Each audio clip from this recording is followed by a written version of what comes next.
ఒక పోస్టర్ మీరు 25 years poster మీరు రిలీజ్ చేయాలని అనుకున్నప్పుడు అది మీట్ అవ్వడానికి అతనికి టైం ఇవ్వడానికి నాకు నిజంగా 3-4 days పట్టింది.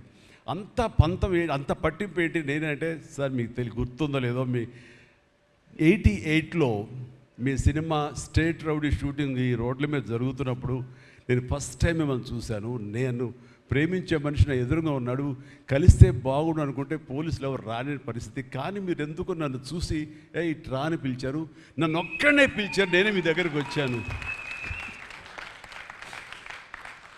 నేను ఎందుకు పిలిచానంటే అతను అందరికన్నా హైట్ ఉన్నాడు కాబట్టి ఏదో తాపత్ర పడుతుంటే రమ్మని పిలిచుంటాను తప్ప అతనేమన్నాడంటే నా లోపల భావాలు కానివ్వండి, నేను నా ప్రేమ కానివ్వండి నేను వ్యక్తం చేయగలిగాను, అది కరెక్ట్గా కనెక్ట్ అయింది అని తను అనుకున్నాడు. బట్ ఏమనుకున్నా సరే వచ్చిన తర్వాత నన్ను మీట్ అయిన క్షణం ముందు వరకు భవిష్యత్తులో ఏం చేయాలో తెలియదు, ఎడ్యుకేషన్ ఉంది కాబట్టి ఎట్టెళ్ళాలో తెలియనటువంటి 17-18 years ఉంటాయి అప్పుడు అతనికి. 36 years అయిపోయింది కలిసి, ఫస్ట్ టైం కలిసి. ఆ క్షణాన నన్ను చూడగానే, నాతోటి కూర్చోగానే, నాతో మాట్లాడగానే, నేను నా షేక్ హ్యాండ్ తీసుకోగానే ఆ క్షణం డిసైడ్ అయిపోయింది. అంబిగ్యూటీ డౌట్ లేదు, ఖచ్చితంగా నేను సినిమా ఇండస్ట్రీలో సెటిల్ అవ్వాలని ఆ రోజు నిర్ణయించుకొని తను చెప్పడం అన్నది నాకు ఎనలేని సంతోషంగా ఉంది. నేను గర్వించే, నన్ను ప్రేమించే మనిషి, నన్ను అభిమానించే మనిషి ఈ రోజున ఈ స్థాయిలో ఉండి ఇంతమంది చేత ప్రశంసలు పొందుతున్నాడంటే కనుక హ్యాట్స్ ఆఫ్. ఇది గర్వం నీవు కాదు, నీలాంటి వ్యక్తి నన్ను ఇన్స్పిరేషన్గా తీసుకుని ఇందులో ఇండస్ట్రీ వచ్చి నీ సొంత టాలెంట్ తోటి, నీ సొంత ఆలోచనతోటి, నీ కమిట్మెంట్ తోటి ఈరోజు ఈ స్థాయికి ఉన్నందుకు ఫస్ట్ ఆఫ్ ఆల్ ఈ సిల్వర్ జూబ్లీ ఇయర్ సందర్భంగా మనస్ఫూర్తిగా నా అభినందనలు మరొకసారి తెలియజేస్తాను. శేఖర్ కమ్ముల ప్లీజ్. అంటే శేఖర్ కమ్ముల సినిమాలు నేను ఎప్పుడు చూస్తూనే ఉన్నాను, అన్నీ చూసాను దాదాపుగా. అది వాస్తవానికి నిజానికి చాలా దగ్గరగా అనిపిస్తాయి. అంటే తన ఫస్ట్ పిక్చర్ చూస్తుంటే ఆ క్యారెక్టర్స్ ఆనందం, రూప వీళ్ళు ఎలాగ ఉన్నారు, ఇంకా ఉండుంటారు కదా అని ఆ క్యారెక్టర్స్ కనబడే తప్ప ఆ యాక్టర్లు కనపడరు. వాళ్ళ తర్వాత చేసిన సినిమాలు మనకు గుర్తుకు రావు, దీంతో కనెక్ట్ అవ్వదు. అలాగే ఫిదా, భానుమతి, వరుణ్, అలాగే ఈ ప్రతిమలో శ్రీరామ్, గోదావరిలో శ్రీరామ్, సీతా మహాలక్ష్మి, ఈ క్యారెక్టర్స్ కనపడతాయి. ఎందుకు చూడండి ఈ సినిమాలో కూడా ప్రతి ఒక్కడు ధనుష్ని దేవా అంటున్నారు, నా ఫ్రెండ్ ఏమో దీపక్ అంటున్నారు తప్ప పేర్లు పెట్టి ఎవరు పిలవట్లేదు, గుర్తుంచుకోవట్లేదు. గబుక్కుని దేవాను వస్తుంది. నాకు అలాగే అనిపిస్తుంది ఇప్పుడు. అంటే క్యారెక్టర్ని అంతగా ప్రొజెక్ట్ చేస్తారు, ఇంతకంటే బెస్ట్ ఎగ్జాంపుల్ లేదు. ఎప్పుడో చూసి సినిమాలకి ఆ క్యారెక్టర్స్ పేరు, నా సినిమాలో నా క్యారెక్టర్స్ నాకు పేరు గుర్తుండవు నాకు. అలాంటిది తన సినిమాలో క్యారెక్టర్స్ ఇప్పటికీ గుర్తున్నాయి నాకు. రూప అనే పేరు ఎందుకు గుర్తుందంటే అందులో తండ్రి పాత్ర మెంటల్గా రిటార్టెడ్ రూపాన్ని పిలుస్తాడు. ఆనంద్ అఫ్కోర్స్ హీరో పేరు, అది గుర్తుండిపోయింది. అట్లాగే వరుణ్ సినిమాలో ఫిదాలో భానుమతి సెపరేట్ కేజ్ అంటుంది కదా ఒక డైలాగ్, సెపరేట్ పీస్ ఏదో అంటుంది, అలాగే హైబ్రిడ్ పెళ్ళి అంటుంది.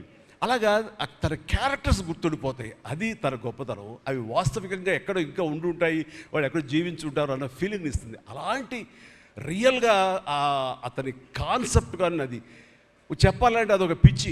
నేను అనుకున్నది తప్ప ఇంకోలాగా కాదని. ఇందాక నాగన్నారు కదా, నేను మామూలుగా ఎప్పుడు వచ్చే విధంగా నడుచుకుంటూ వస్తుంటే నాకు అలా వద్దు ప్లీజ్ దయచేసి మీరు నా క్యారెక్టర్ నడవాలి. నీ క్యారెక్టర్ నడవాలంటే ఎలా నడవాలి తెలియదు, నాకు వచ్చిన నడకే ఇది అని చెప్పి ఇందాక ఇద్దరు అనుకుంటాం. నాకు తెలిసిన నడకే ఇది కాదండి, మీ హీరోలా నడుస్తున్నారు, స్టైలిష్గా నడుస్తున్నారు. నేను స్టైలా, నేను హీరోలాగనా అని అంటే కాదు అంటూ ఆ క్యారెక్టర్ చూస్తుంటే నాకు మీరు చాలా డిఫరెంట్గా కనపడ్డారు. నాకు రెగ్యులర్గా కనపడలేదు. మీకుండే ఆ కింగ్ నాగ్ అని కానీ ఆ గ్లామర్ మన్మధుడు ఈ యొక్క స్టైల్లో ఒక చామ్ ఉంటుంది కదా, ఈ సినిమాలో అది కనపడకుండా జీవితంలో నలిగిపోయినటువంటి, మానసికంగా ఫిజికల్గా నలిగిపోయినటువంటి ఒక మనిషి కనపడుతున్నారు. అది మీ క్యారెక్టర్ ఏంటి ఇలాగుందేంటి నలిగిపోయినట్లుగా. బహుశా జైలు నుంచి బయటికి మళ్ళీ ఎప్పుడు వచ్చినప్పుడు మళ్ళీ ఫుల్ గ్లామర్లో కనపడతాడేమో సూటు గిట్ వేసుకుని. అంటే అప్పుడు కూడా భారంతోటో మానసికంగా ఆ ఒక దీనితోటో ఆ సంఘర్షణతోటో ముఖంలో ఆ హెవీనెస్ తోటో జీవితంలో ఏదో పోగొట్టుకుని ఏదో సాధించాలని ఏదో అనుకోవాలని ఏదో రకంగా అయిపోయినట్లా ఈ పరిస్థితుల్లో అన్న మీమాంసలో నలిగిపోతాం. ఆ నలిగిపోవడం అనేది ఫిజికల్గా and appearance wise performance wise చూపించగలిగాడంటే అది హ్యాట్స్ ఆఫ్ నాగ్. మీరు అన్నట్లుగా ఇది మీకు డిఫరెంట్ ఇంకో కోణం నుంచి మీకు హొరైజన్ మీకు ఓపెన్ అయ్యింది, ఇంకొక డోర్ ఓపెన్ అయ్యింది. తద్వారా బోల్డ్ అని ఫెంటాస్టిక్ క్యారెక్టర్స్ వస్తాయి. అండ్ మీరు అనుకున్నది ఉంటుంది, మీ లాంజివిటీ ఇంకా పెరుగుతుందని అనుకుంటున్నాను. మీ దోవలో నేను కూడా మీకు సమంగా నేను వచ్చేస్తాను నేను అనుకుంటున్నాను. అంటే ప్రతిసారి నాకు అన్ని విషయాల్లో కూడా నాకు సోర్స్ ఆఫ్ ఇన్స్పిరేషన్ అనిపిస్తుంది. అది హెల్త్ కానివ్వండి, కంపోజ్డ్ బిహేవియర్ కానివ్వండి, ఒక ట్రాంక్వల్ ఆలోచనలు కానివ్వండి, స్థితప్రజ్ఞత కానివ్వండి, ఏం జరిగినా సరే అటు నవ్వుకుంటూ సరదాగా ఉంటాం. ఇవన్నీ చూస్తుంటే నాకు ఎంత ప్రశాంతంగా ఉంటుంది, ఎంత మానసికంగా ఉంటుందని. సో అలాగా ఈ ప్రొఫెషనల్గా కూడా ఈ సినిమాతోటి తను వెళ్ళే దారిలో వై నాట్ నేను కూడా రేపు పొద్దున ఏదైనా అవసరం వచ్చి ఓటీటీలో ఏదైనా సినిమాలు చేయాల్సి వస్తే కనుక ఏం నార్సింగ్ నువ్వే గబున అన్నా కదా గబుకొని రెడీ అయ్యి వచ్చే రేపు పొద్దున ఇంటికి. సో ఓటీటీలో ఏదైనా సినిమాలు చేయాల్సి వచ్చినా సరే, వెబ్ ఫిల్మ్ చేయాల్సి వచ్చినా సరే, దానికి కూడా మనం సమాయత్తం అవ్వాలి. దానికి నాకు ఈ రోజున నాకు తీసుకున్న నిర్ణయం నాకు కూడా ఒక ఇన్స్పిరేషన్గా అనిపిస్తుంది. Sir well done. ఈ సినిమా ప్రతి ఒక్కరికి న్యాయం జరిగింది ఈ సినిమాలో. అండ్ నా డైలాగ్ నువ్వు అనిస్తావు నాకు ఇందాక నేషనల్ క్రష్, నా క్రష్ కూడా